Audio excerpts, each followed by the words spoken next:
his voice dripping with irritation, his fingers drumming against the table as he avoided making eye contact with anyone, his anger directed at Mia despite the reality of the situation being entirely of their own making. Mia said nothing in response, simply picking up her glass and taking a slow sip of her wine, letting the taste settle on her tongue as she leaned back in her chair, her expression unreadable, her silence louder than any retort she could have offered. She knew they wanted a reaction, knew they wanted her to feel guilty, to feel selfish, to feel anything that would make her rethink the decision she had made, but she refused to give them the satisfaction. One by one, they began to gather their things, pushing back chairs, shrugging into coats, adjusting scarves and straightening sleeves, moving with a stiffness that betrayed the awkward discomfort still clinging to the edges of the night. No one spoke as they made their way toward the exit, their usual post-dinner chatter absent, the once familiar warmth of family gatherings replaced with something cold, distant, fractured in a way that none of them were willing to acknowledge just yet. As they stepped out into the crisp night air, the cold biting against their flushed skin, Aunt Linda finally broke the silence, her heels clicking against the pavement with sharp precision as she turned toward Mia with a look of barely contained rage. Her voice was low but sharp, each word laced with venom, dripping with the kind of condescension reserved for moments when people believe themselves to be undeniably right. "You embarrassed us," she hissed, her perfectly manicured fingers tightening around the strap of her designer purse, her shoulders squared, her expression carefully composed but undeniably furious. Mia let out a quiet breath, letting the words settle in the air between them, watching as the others slowed their steps, pausing just slightly, waiting to see how she would respond, hoping, perhaps, that she would shrink beneath the weight of her aunt's accusation. Instead, she did the opposite. A slow smirk curled at the edges of Mia's lips, her hands slipping into the pockets of her coat as she tilted her head slightly, her gaze unwavering, her voice smooth, effortless, devoid of any emotion other than cold amusement. "No," she said simply, her tone light, almost teasing, almost playful, but carrying an unmistakable sharpness just beneath the surface. "You embarrassed yourselves." The silence that followed was deafening. Aunt Linda's face twitched, just slightly, her lips parting as if she wanted to respond, wanted to fight back, wanted to say something that would somehow turn the situation back in her favor, but no words came. Instead, she let out a sharp breath through her nose, shaking her head as she turned on her heel, storming off toward her car without another word, leaving the others to follow behind her, their silence more telling than anything they could have said. Mia didn't watch them leave, didn't bother to wait for any final remarks or last-minute attempts at reconciliation. Instead, she simply walked to her own car, her step steady, her posture unshaken, her mind clear for the first time in years. As she reached for her door handle, her phone buzzed against her palm, the screen lighting up with a single message, the sender's name familiar, expected, inevitable. "Mom, you need to apologize." The first message came through before Mia had even pulled out of the restaurant parking lot, her phone lighting up with an incoming notification that she instinctively ignored, letting it sit unread as she started the engine and backed out of her space. The weight of the evening sat heavily on her shoulders, a strange mix of exhaustion and exhilaration coursing through her veins, the adrenaline of standing her ground still buzzing beneath her skin even as the reality of what she had done began to settle in. She had known, even before she uttered the words that had sent her family reeling, that there would be fallout, that there would be anger, that there would be backlash from people who had never once been forced to confront their own entitlement. What she hadn't anticipated was how little she cared. As she drove home, the messages continued to roll in, one after another, the soft vibration of her phone against the passenger seat a constant reminder that the family group chat was currently on fire, undoubtedly filled with outrage, accusations, and carefully worded guilt trips designed to make her regret the decision she had made. She had no doubt that they were calling her selfish, ungrateful, mean-spirited, cruel for daring to upset the carefully curated balance they had so shamelessly built around her willingness to take responsibility. The moment she pulled into her driveway and turned off the ignition, she reached for her phone, inhaling slowly as she tapped the screen, unlocking it with deliberate patience before scrolling through the chaos that had unfolded in the wake of her departure.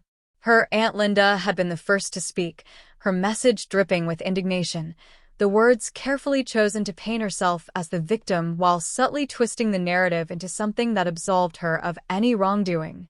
Aunt Linda, I just don't understand why you felt the need to humiliate us like that, Mia. If you had an issue with paying, you could have just said something privately instead of making a scene in front of everyone. That was really uncalled for. Mia rolled her eyes, unsurprised by the attempt at manipulation, unsurprised by the way her aunt had chosen to frame the situation, as though she hadn't spent the entire night treating Mia like a walking credit card. Before she could even consider responding, another message appeared beneath it, this time from her uncle, short and clipped, the words carrying an edge that barely concealed the anger simmering beneath them. Uncle Rob, so I guess we know where we stand now. You've made yourself very clear. Then, from her cousin Melissa, the one who had spent the entire dinner complaining about money while drinking a $50 cocktail without a second thought. Melissa, wow, I seriously can't believe you. You really let us all down tonight. A dozen other messages followed, some echoing the same sentiments, others more passive-aggressive in nature, carefully crafted to make it seem as though they were merely expressing their feelings rather than outright attacking her.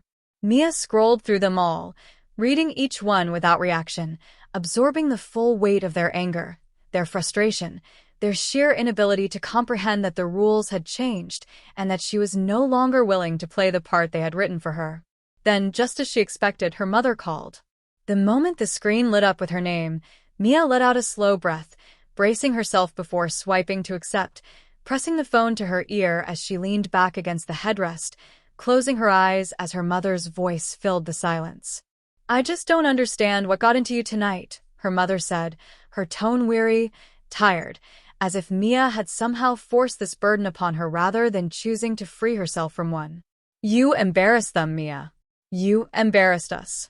You know how this is going to make you look to everyone. Mia let out a dry, humorless laugh, shaking her head, even though no one could see her. Embarrass them? She repeated, incredulous. You mean the people who have spent years using me like a human ATM? The ones who don't even bother pretending to appreciate me anymore? The ones who literally called me an ATM behind my back? You're seriously calling me the problem here?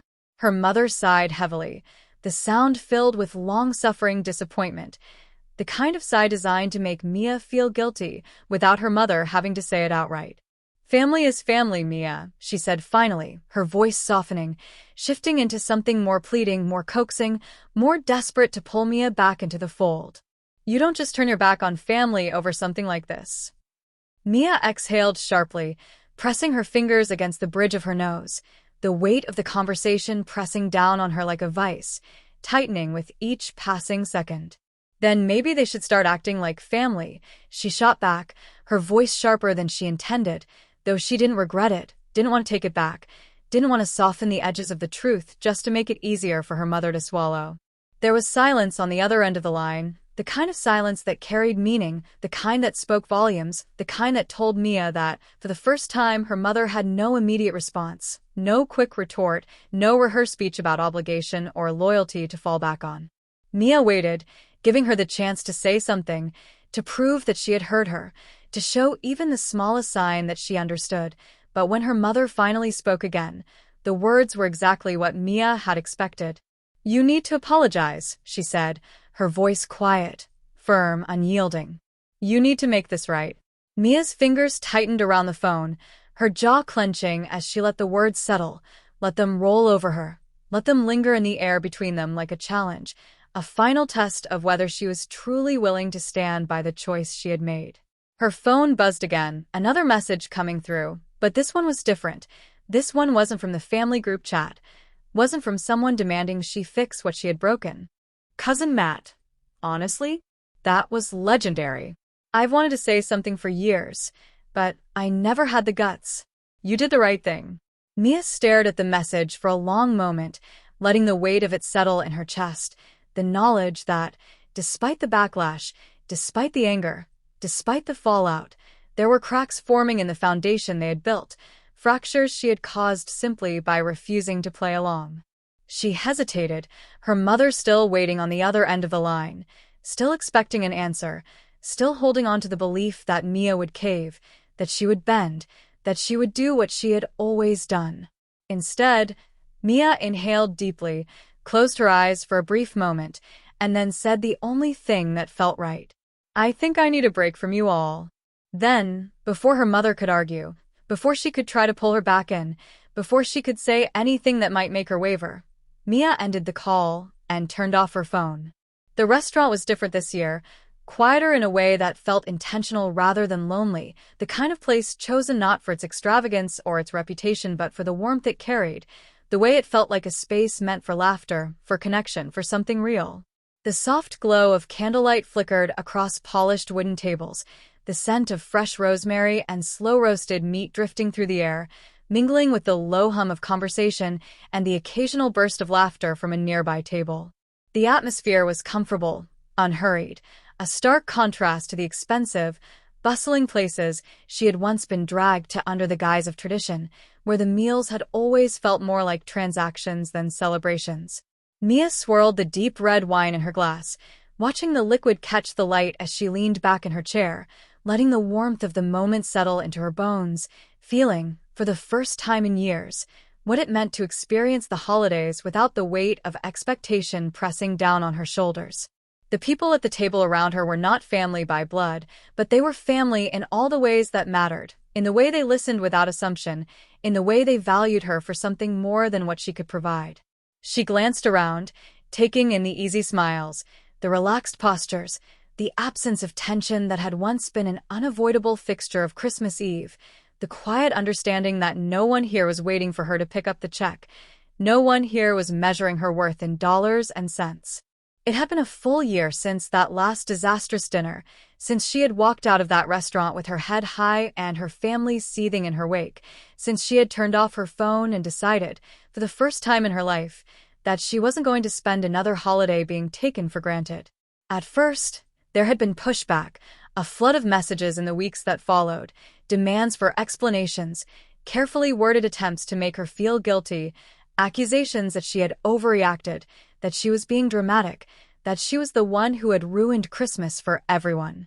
But Mia had stayed firm, had refused to respond, had ignored every guilt-laden voicemail from her mother, every passive-aggressive message from her aunt, every attempt by her cousins to smooth things over without ever actually apologizing. Eventually, the messages had slowed, the outrage had faded, the family group chat had gone silent where her name was concerned, as though they had collectively decided that if they could not control her, they would pretend she no longer existed. And now, on the anniversary of that night, as she sat in this new restaurant with people who truly cared for her, she pulled out her phone, unlocking the screen with a slow breath, scanning the notifications that had accumulated throughout the day, half expecting to see some last-ditch effort from her mother or some vague, guilt-ridden holiday text designed to make her second-guess herself. But there was nothing. No missed calls. No unread messages. No passive-aggressive holiday wishes sent at the last possible moment. For the first time in her life, her family had finally given up. She set her phone face down on the table, exhaling slowly, letting the realization sink in, letting the absence of their voices, their demands, their carefully constructed manipulations settle over her like a quiet kind of relief. She had spent so many years believing that distance from family meant failure, that choosing herself meant selfishness, that breaking away from toxic patterns meant abandoning something sacred. But now, sitting here, surrounded by people who saw her as a person rather than a bank account, she understood that what she had gained was worth infinitely more than what she had lost. A friend across the table, someone who had known her long enough to recognize the quiet shift in her expression, nudged her arm lightly, offering her a knowing smile, one that carried no questions, no expectations, just the simple acknowledgement that this year was different, that this year was hers. Mia smiled back, picking up her glass, letting the weight of it rest in her palm, letting the warmth of the wine, the warmth of the moment, fill the spaces that had once been occupied by obligation and resentment. She glanced around the table, at the people who had chosen her as much as she had chosen them, and lifted her glass higher, her voice steady, unwavering, filled with something light, something new, something free. To new traditions, she said, the words settling in the air between them, not a declaration, not a plea, but a quiet, resolute truth. Glasses clinked together in response. Laughter bubbled up around her, and as she took a sip, she let herself fully embrace the moment, the feeling, the understanding that this simple, warm, unburdened gathering was what the holidays were supposed to be. For the first time, Christmas felt like a gift, not a bill.